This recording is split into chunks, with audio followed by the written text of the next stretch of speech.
Assalamualaikum warahmatullahi wabarakatuh. Kita semua pernah kan ngerasa capek banget abis scrolling tanpa henti? Atau mungkin khawatir, gimana ya algoritma itu ngebentuk apa yang kita lihat dan kita pikirin?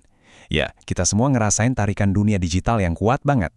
Hari ini kita bakal coba cari sebuah kompas kuno yang ternyata bisa jadi sangat relevan buat kita menavigasi kekacauan modern ini. Oke, untuk benar-benar paham masalahnya, kita perlu lihat lebih dalam ke mesin yang ngegerakin dunia digital kita. Dan apa yang ditemuin para peneliti modern, jujur cukup mengejutkan. Tentu, perbandingan ini kedengarannya dramatis banget ya. Tapi intinya tuh bukan soal teologi. Ini lebih ke soal pola. Sebuah pola kecerdasan yang sebenarnya nggak bisa baca jiwa kita, tapi jago banget ngamatin perilaku kita buat nemuin titik lemah kita. Jadi gini, kuncinya itu mereka nggak perlu baca pikiran kita. Mereka cuma perlu lihat jejak digital yang kita tinggalin. Setiap klik, setiap video yang kita tonton, setiap like yang kita kasih, itu semua potongan data yang mereka pakai buat ngebangun peta kelemahan dan keinginan kita.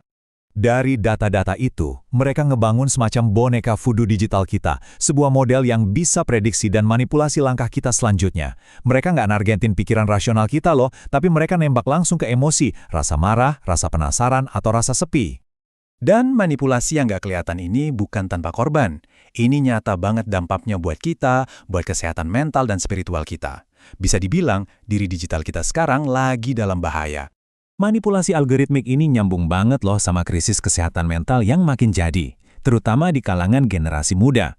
Tekanan buat tampil sempurna, kejebak di gelembung informasi yang isinya cuma ngeiyain apa yang udah kita yakini, itu semua pelan-pelan ngerusak ketahanan mental dan moral kita. Dunia digital tuh udah bukan lagi cuma tempat buat nyambung sama teman, udah jadi semacam medan pertempuran baru buat jiwa kita. Setiap kali scroll, setiap notifikasi, itu tuh ujian kecil yang nantang pengendalian diri kita, yang emang dirancang biar kita terus balik lagi dan lagi. Nah, ini nih pertanyaan besarnya. Di tengah gempuran algoritma yang canggih banget ini, ada nggak sih kompas yang bisa kita pegang? Jangan-jangan jawabannya justru datang dari kearifan masa lalu? Jawabannya mungkin bakal bikin kaget. Soalnya, ini datangnya bukan dari Silicon Valley, tapi dari tradisi Islam. Sebuah kerangka etika yang pusatnya ada di konsep kepengurusan, sebuah solusi kuno untuk masalah yang sangat modern.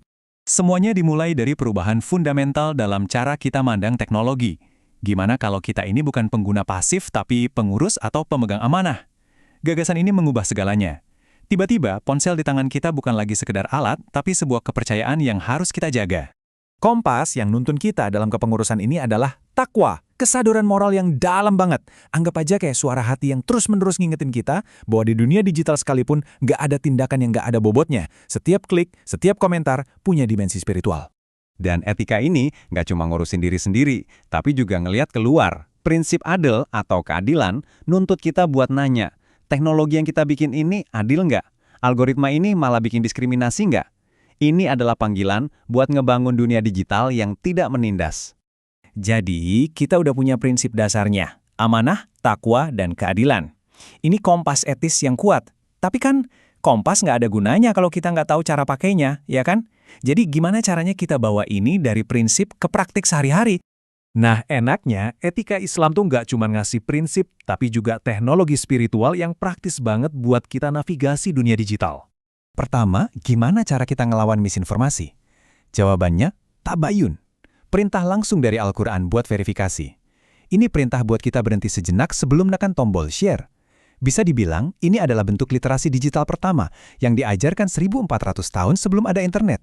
Selain ngelawan info dari luar, kita juga harus berjuang lawan yang di dalam diri, godaan digital yang nggak habis-habis. Nah, buat ini, kita bisa belajar dari filsuf besar, Al-Ghazali. Al-Ghazali ngomongin soal mujahadatun nafs atau perjuangan ngelawan hawa nafsu. Kalau di era digital, ini tuh artinya disiplin internal buat ngelawan distraksi. Ini adalah latihan sadar buat nggak langsung ngeklik notifikasi, buat ngerebut kembali kendali atas aset kita yang paling berharga, perhatian kita. Jadi, apa yang terjadi kalau kita gabungin semua ini? Etika kepengurusan dengan praktik disiplin diri.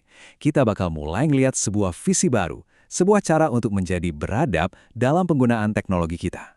Visi ini bukan soal nolak teknologi ya, sama sekali bukan. Ini soal nyelaraskan, soal keyakinan kalau kemajuan teknis sama kedalaman spiritual itu nggak harus berlawanan. Keduanya bisa jalan bareng kalau dipandu oleh etika kepengurusan. Dan inilah visi utamanya. sebuah gerakan menuju tech beradab. Sebuah masa depan di mana inovasi teknologi dinilai bukan cuma dari kecepatan dan efisiensinya, tapi dari adabnya, kemampuannya untuk menjunjung tinggi etika, kearifan, dan martabat manusia. Islam mengajarkan adab sebelum ilmu. Di era teknologi yang serba cepat ini, prinsip itu tetap relevan. Ini tech beradab, menjaga nilai, bergerak menuju kesempurnaan.